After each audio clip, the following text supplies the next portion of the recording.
today our question, we can take the group B of year 22's question, marks 5 question and 5 number question. The question states that show that the maximum value of x plus 1 by x is less than its minimum value. Okay. So what is the function?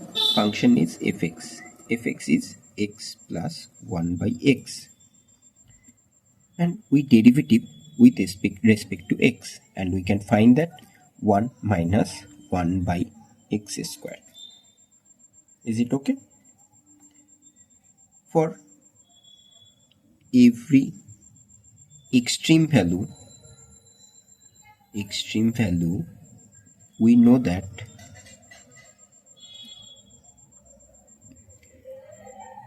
one minus 1 by x square, this is equal to 0. F dash, so we know that f dash x equal to 0, which implies that 1 minus 1 by x square, this is equal to 0. This implies that x square equal to 1, which implies that x equal to plus 1 and minus 1. Is it okay? Now f double dash x equal to 2 by x to the power cube. Again, when x equal to 1, f double dash x is equal to 2. In the mean word, this is greater than 0. Thus, fx has minimum value.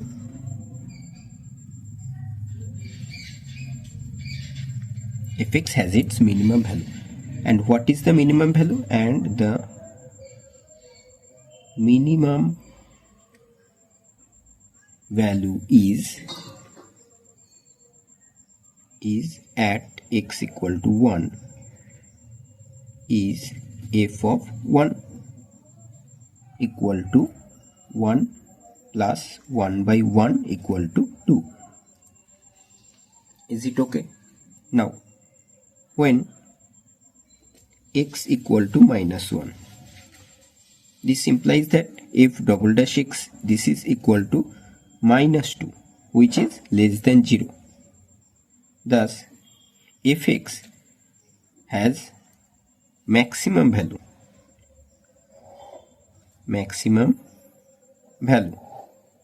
and the maximum value is at x equal to 1 is f of minus 1. F of minus 1, this is minus 1 plus 1 by minus 1 equal to minus 2. Now in that case, we can see that the maximum value is 2. The maximum value is minus 2, although the minimum value is 2. Hence, we can easily say that the maximum value of x plus 1 by x is less than its minimum value. Proved.